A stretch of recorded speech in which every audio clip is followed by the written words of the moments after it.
Saya Intan Salmadina dan saya Dr. Vito Damai. Nah Dr. Vito, tadi kan kita udah lihat ya bahwa ada makanan-makanan yang bisa menurunkan kolesterol. Nah kacang mede itu termasuk menurunkan kolesterol nggak ya dok? Aku tuh doyan banget nih, di depan aku udah ada kacang mede. Aduh ya, aku juga doyan kacang mede sama. Tapi aku juga kacang mede yang dipanggang. Nah sebenarnya kacang medenya itu sumber protein yang jelas. Nah tapi kalau dicampur minyak dan digoreng itu yang bahaya buat kolesterol kita ya nanti. Aku setiap hari makan kacang mede dok. Terus mana kan sekarang kue-kue lebaran kan banyak yang kacang mede ya dok ya, terbuat dari kacang-kacangan. Nah itu aku doyan banget. Oh gitu, jangan-jangan kemarin kacang mede yang kubawa kamu makan ya Intan ya?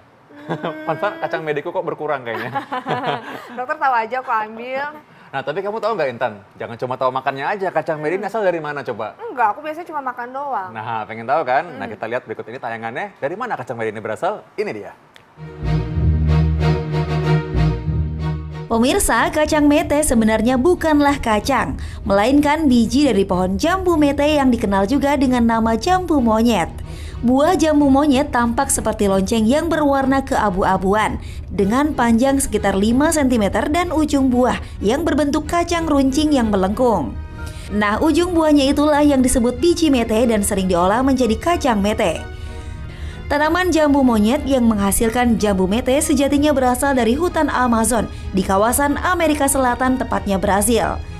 Pohon mete sendiri akhirnya tersebar ke seluruh dunia berkat jasa para penjelajah asal Portugis yang membawa benih pohon tersebut ke daerah-daerah jajahan Portugis di seluruh dunia, termasuk Indonesia. Di Indonesia sendiri, daerah sentra produksi kacang mete terletak di Kabupaten Wonogiri, Jawa Tengah. Ini menjelaskan kenapa kacang berbentuk melengkung ini sudah diperjualbelikan dalam jumlah besar di pasaran dan tidak hanya sekedar bisa dinikmati sebagai camilan. Suka sih Mbak, suka. Suka Mbak. Biasanya sih kita digoreng ya, lebih cenderung digoreng, ada juga yang untuk dibikin kue, cuman kita lebih suka untuk dibikin goreng aja. Digoreng, dibikin coklat, kalau nggak dibikin pedas, kacang pedas itu dikasih daun jeruk. Karena dia kacang-kacangan jadi banyak vitaminnya ya untuk tubuh gitu. Oh, di badan sehat, enak. Banyak vitamin sih Mbak buat kesehatan kita. Pasti kolesterol ya Mbak, karena itu kan kalau digoreng apalagi minyaknya itu biasanya sih seperti itu kalau untuk kacang-kacangan. Pusing. Bisa bikin banyak minyak sih, produksi minyak di wajah banyak, bisa bikin jerawatan juga. Nah, rasa gurih dari kacang mete menyimpan segudang manfaat yang baik bagi kesehatan jika dikonsumsi secukupnya. Tapi apa yang terjadi jika kacang mete dikonsumsi secara berlebihan? Benarkah konsumsi kacang mete bisa memicu naiknya kadar kolesterol? Temukan jawabannya hanya di Ayo Hidup Sehat hari ini.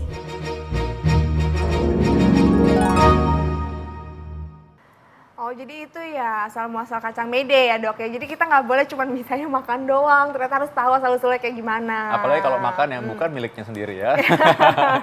Nah dok, kacang mede ini kacang yang sehat atau bukan ya dok ya? Nah sudah ada bersama kita nih sekarang Dr. Herawati Sudarma, dokter spesialis gizi klinik. Halo Halo, dok. dokter. Ini kacangnya dok, gimana nih? Aku kan doyan banget sama kacang mede nih dok. Aku hampir hampir setiap hari bisa konsumsi kacang mede. Apalagi lebaran kayak gini kan banyak banget makanan-makanan terbuat dari kacang mede. Nah dok, ini ada kabar yang beredar, kacang mede ini adalah kacang yang sehat dan bermanfaat. Ini fakta atau mitos? Ini fakta. Fakta? Iya, betul. Jadi sebenarnya konsumsi kacang mete ini ternyata pertama baiknya adalah merupakan sumber dari protein. Jadi sumber proteinnya cukup tinggi pada kacang mete. Yang kedua, ternyata kacang mete ini mengandung lemak yang baik. Ya dok ya, yaitu lemak dari asam lemak jenuh tunggal dan ganda. Yang keduanya mempunyai manfaat buat kesehatan tubuh kita. Yang ketiga, ternyata dalam kacang mete ini asam lemaknya tidak terlalu tinggi dan tidak mengandung kolesterol. Oh gitu, Betul sekali. Berarti banyak sekali alasan boleh makan kacang mede. Sebanyak-banyaknya boleh dong. Wah ini dia nih, katanya banyak juga beranggapan bahwa kalau makan kacang mede berlebihan itu akan memicu kolesterol tinggi. Fakta atau mitos? Itu adalah mitos. Yes.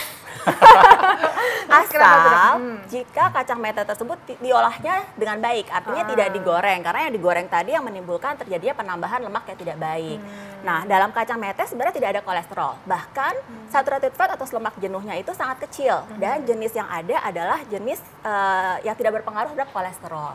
Tapi dok, ini ada masyarakat juga yang beranggapan nih dok, katanya kacang mede mengandung lemak yang tinggi sehingga bisa membuat berat badan naik. Ini fakta atau mitos? Aduh, menakutkan sekali itu kayaknya. Ya, itu adalah fakta. Jadi dalam kacang mete 75%-nya adalah lemak. Nah, kalau kita lihat berapa banyak, ternyata dalam 3 sendok kacang mete itu mengandung kalori kurang lebih 150 kalori.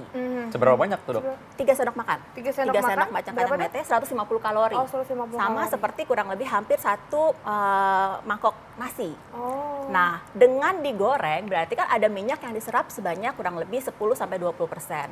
Nah, kalori yang 150 itu bisa melonjak menjadi 200 bahkan 250 kalori. Jadi kalau berlebihan tentu saja akan menimbulkan lemaknya juga akan banyak Jadi dan kalori bayangkan banyak. ya, kalau misalkan ngemil kacang mete yang digoreng, aduh, itu sama. Padahal ngakunya nggak makan nasi, kok makanya gemuk terus. Nah, itu makanya ya masalahnya. Kita tetap harus dihitung ya dok ya kalorinya. Betul sekali, ya. Secara penentuan berlaku ya. Iya. Oke. Nah, jika kalau misalkan ada orang rutin konsumsi kacang mete, maka itu cegah terjadinya kanker. Itu fakta atau mitos? Itu adalah fakta menariknya. Oh iya. Ya, benar. Jadi sudah ada penelitiannya. Kok bisa dok? Ya, karena dalam kacang mete itu ternyata dia mengandung vitamin E dan asam lemak ganda yang cukup tinggi.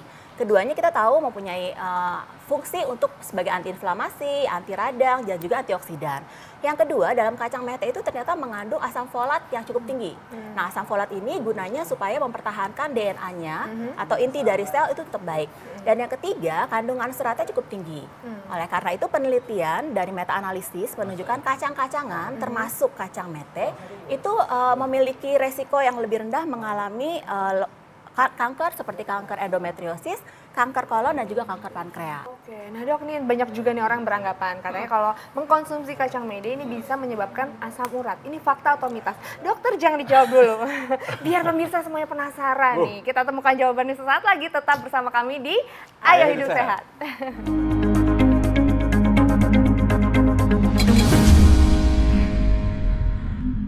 Nah dok, kalau kita berbicara mengenai konsumsi kacang mede, nah tadi banyak masyarakat yang beranggapan bahwa mengkonsumsi kacang mede ini bisa meningkatkan asam urat. Ini fakta atau mitos dok? Itu sebenarnya mitos. Karena sebenarnya kacang mete dengan jumlah yang dianjurkan yaitu antara 2-3 sendok makan itu ternyata kandungan purin atau asam uratnya termasuk rendah. Betul, tetapi memang ketika dikonsumsi banyak maka yang tadinya sedikit maka akan bertumpuk. Jadi asam purinnya akan meningkat. Itu yang menimbulkan gejala asam urat seperti nyeri di sendi dan lain sebagainya.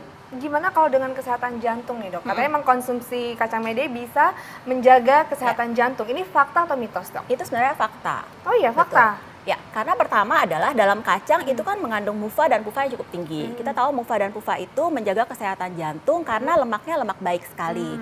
Nah, yang kedua, ada fungsi kacang mete yang menjaga supaya endotel pembuluh darahnya itu tetap baik sehingga performa jantung akan lebih baik ya, Dr. Vito mungkin. Oke. Nah, kandungannya apa aja? Ternyata dalam kacang mete mengandung arginin yang cukup baik, kemudian ada juga asam folat yang cukup baik dan magnesium. Dan yang ketiga, ada kandungan kalium yang cukup tinggi juga, yaitu kita mengonsumsi 3 sendok makan kacang mete, ternyata 30% kebutuhan kalium akan terpenuhi. Gitu. Jadi ketiga hal tersebut yang menjaga baik itu tekanan darah maupun kesehatan jantung secara baik akan terjaga. Dengan syarat tentu saja tidak digoreng dan tidak dilakukan penambahan bahan makanan yang tidak sehat lainnya. Seperti coklat. Garam lagi ya, kadang-kadang gitu. Garam ini kadang-kadang terlalu asin dan bukan kacang mete yang asli lagi, udah diolah juga. Betul. Karena intinya dalam kacang sudah ada rasa asin alami. Sebenarnya ya. Yes. Syarat dan ketentuan berlaku Intan. Iya, biasanya kalau kita makan kacang mede juga sebenarnya udah enak ya dok ya, sudah gurih rasanya. Gurih, betul sekali. Jadi lebih baik hanya dipanggang aja ya dok ya, itu yang bisa bermanfaat bagi tubuh. Ya. Terus kalau makan kacang mede ini dok, boleh nggak sih dok setiap hari? Sebenarnya dari rekomendasi itu dianjurkan untuk mengonsumsi golongan kacang, golongan biji-bijian itu sebanyak 4-5 kali per minggu. Jadi sebenarnya masih boleh, mungkin selang sehari bisa kita konsumsi sebagai snack time. Snack time, ya. Nah, ada juga yang menarik nih sekarang nih. Katanya kalau makan kacang mete ini bisa mencegah penyakit batu empedu. Fakta atau mitos? Ya, Ini fakta jika berdasarkan penelitian. Jadi memang dalam kacang mete kandungan mufanya itu cukup tinggi. Nah, mufa ini kita tahu bahwa dia akan cepat diserap oleh tubuh dan cepat digunakan juga sebagai sumber energi. Sehingga kecenderungan untuk berkumpul di kantung empedu, menyebabkan gangguan empedu itu akan berkurang. Yang kedua adalah kandungan seratnya yang cukup baik tadi, ternyata membantu tubuh kita untuk mengeluarkan kelebihan lemak. Jadi ini yang membantu salah satunya untuk kesehatan empedu secara umumnya, Dok. Gitu. Oke, ternyata banyak sekali ya manfaat untuk mengkonsumsi kacang mede. Berarti boleh nih ya kita masih makan. Karena kan ini sisa-sisa lebaran tuh masih banyak banget Dok kacang mede. Aku masih nyimpen loh di kamar. Aku masih punya 2 toples. Aku boleh Dok makan. Lebaran 2 tahun lalu masih ada ya? Iya masih. Gimana dong Dok? Terus gimana nih Dok mengkonsumsi kacang mede yang bijak nih supaya tetap bisa manfaatnya bisa kita rasakan? Sebenarnya konsumsi kacang mede itu banyak sekali manfaatnya. Tetapi ada 2 hal penting yang harus kita ingat. Yaitu yang pertama adalah harus ada hati-hati untuk orang-orang yang alergi. Karena semua jenis kacang kan ada alerginya. Dan yang kedua, hati-hati kelebihan kalori dengan mengkonsumsi kacang tadi. Jadi dianjurkan hanya sebanyak 2-3 sendok makan dengan diolah secara minimal. Artinya tidak dilakukan penambahan garam yang berlebihan, tidak dilakukan penambahan seperti penggorengan, kemudian pemberian tepung dan coklat yang berlebihan. Jadi dengan kita mengkonsumsi itu, kita bisa mengganti snack yang tidak sehat dalam bentuk tepung-tepung ataupun dalam bentuk chips misalnya dengan konsumsi kacang ini. Ya. Nah Dok, kan kita kan abis makan banyak nih lebaran. Apalagi aku masih nyimpen 2 toples kacang mede, kan dokter tahu. Bagi dong 1 dong kalau gitu ya. Masih bisa tuh berarti. Boleh, itu bisa diatur.